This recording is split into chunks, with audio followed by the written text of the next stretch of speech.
Okay guys, welcome back to Cycle Every Day. Today's video is about, what I want to talk about is Strava. And I know there's some people who really like Strava, some people who don't like Strava.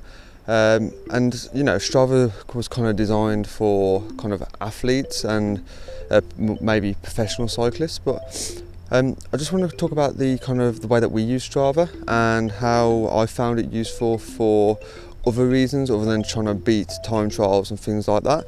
Kind of have a little bit of a ride out, but also just kind of find somewhere nice to sit down and just go through how I've found Strava useful. So what I'm going to do is I'm going to catch up to you in a minute.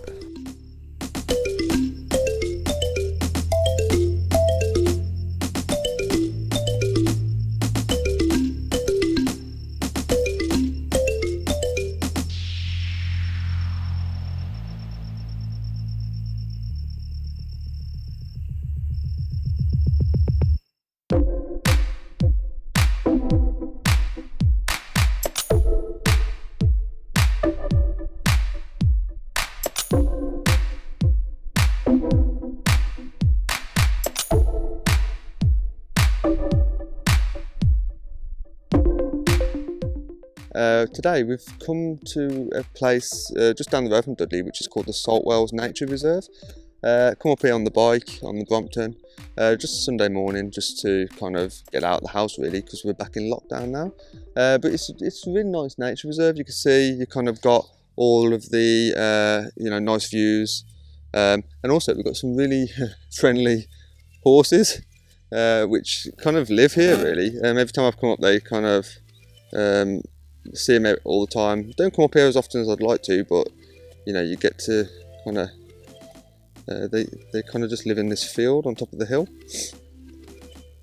Yeah, so today I want to talk about Strava and kind of just go through some of the reasons why we use Strava, and it's kind of to explain a bit about why we think it's useful for everyday use, and not just for kind of what some people suggest, which is this kind of pro athletes kind of just constantly trying to beat time trials, which of course is what it was designed for originally.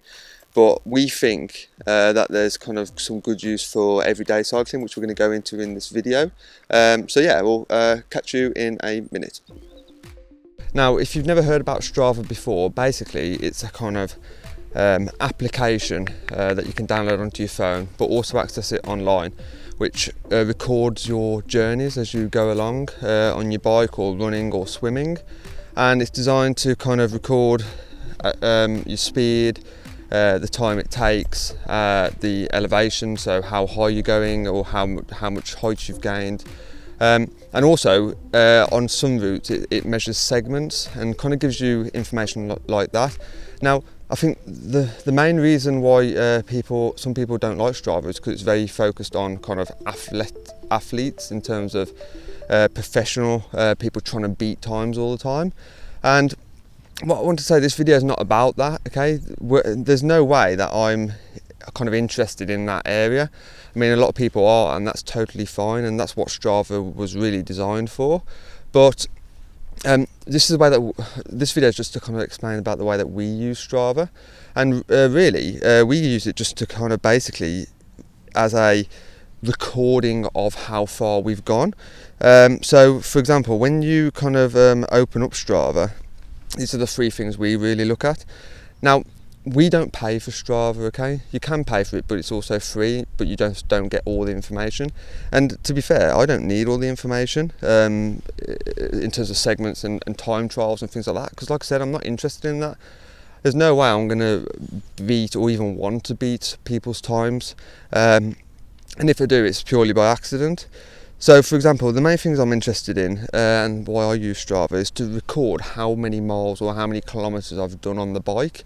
And that's why I like Strava, because for example, I can see in this area here, I've got 3 bikes at the moment, which is the Brompton, my commuting bike, which is the e-bike, and also my mountain bike, which I don't really use much anymore. But I can see on here, for example, that on my e-bike I've done 3,800 kilometers.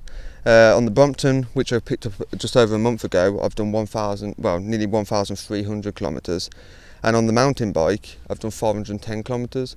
Now the reason why I like to see that is because for servicing reasons. So for example, when I've done 2,000 kilometres on this Brompton, I might think to myself, okay fine, now it's time to take it in for service and just get it all checked out. If I didn't use Strava, I wouldn't necessarily know how far I've gone. So that's why I like this, because it's really useful for recording the distance that I've gone in. Another one that I use is the statistics area. Now this isn't looking at time trials or things like that. As you know, I started using the bike because I got rid of the car, which is explained a few videos ago. Now, in terms of the statistics, what I really like about it is that it tells you how far you've gone in total. So this includes all of the bikes altogether. So, you know, looking at this, I can see that I've gone, 5,584 kilometres. And that's really just for me to kind of look at and say, okay, you know what, all those would have been done in the car. All those kilometres would have been done driving around, spending money on petrol and you know, the insurance and everything else, which I don't have now. And you know, I'd like to look at it at the end of the year and say, okay, yeah, look, you know, I've done a lot of kilometres on the bike, and it is possible to do. And don't forget, all of these have been made up of small little journeys, like dropping the kids off at school, commuting to work, going shopping, some little bike rides on the weekend. So it all adds up over time. So that's why I use the statistics. And the other thing, of course, is then just the activities that I like. So you can see, if we look at the activities, yesterday we went for a little family bike ride. And I like this because I can look back on it. You know, a year from now I can say, oh yeah, look, you know, we went this time last year, we went for a little bike ride. So I find that Strava is useful for those kinds of things. Now, obviously, if you've never used Strava before, or you know, there's lots of other apps as well. This is just one that I use. You may have just kind of maybe wrote it off and said, oh, you know, that's just for athletes and things like that, or people trying to do 100 kilometres in a weekend or on one day, and that's totally fine, guys. But what I'm saying is I don't use it like that, and I also know a lot of people who don't use it like that. So, you know, if you look at my kind of feed, you can see a lot of mine, some of these rides are like, some of them are 1 kilometre or 3 kilometres. And like I say, the reason why I record every ride and put it on Strava, so I can see how far I've gone on the Brompton, so I can keep an eye on it and see how long it is before I want to get it serviced, or if I need to get the chain looked at, or you know, all these little things like that. So I find Strava is useful. There's also little challenges that you can do if you want to, so you know, monthly challenges if you're interested in that, but you really don't have to do it if you don't want to. So one last thing about Strava, which I think is really important, and this is probably one of the main reasons I use this over other apps, is something called the Heatmap. So this is a Strava Heatmap, which is made up of everyone's rides. So you can kind of have the rides that are public. They all kind of go into the system, and it generates a heat map all over the world of routes that are used quite often. Now, one drawback about the heat map is that it doesn't tell you what time the routes are being used or what days they're being used, but it does give you an idea, which I like about it, where certain cyclists use certain routes, and you can see on the map it's kind of lit up brighter the more routes are used. Now I think this is really good because I use this if I'm kind of looking for a new route to work. So along with other things, I'll look at the heat map, see which routes are kind of really bright, which suggests that they've been used by cyclists, and then basically look at those routes on the map and decide whether it's worth looking at or having a go down those routes. Sometimes it's not as useful as it can be because, for example, some routes might be used a lot by mountain bikes, which, okay, the Brompton could go down them, but it's not ideal. So it's kind of about checking it, but I find it really, really useful for that reason. Another good thing about the heat map is that sometimes some local councils are using those to look at cycle routes. So those brightly coloured areas on the map would suggest that a lot of cyclists are using those roads or those routes. So if someone in the council looks at that and says, okay, these routes are used a lot by cyclists and people on bikes, that might be a good place to put a cycle route. So I'd like to think that I'm kind of helping in a way for the you know, to kind of use routes and show the authorities where I'm riding my bike.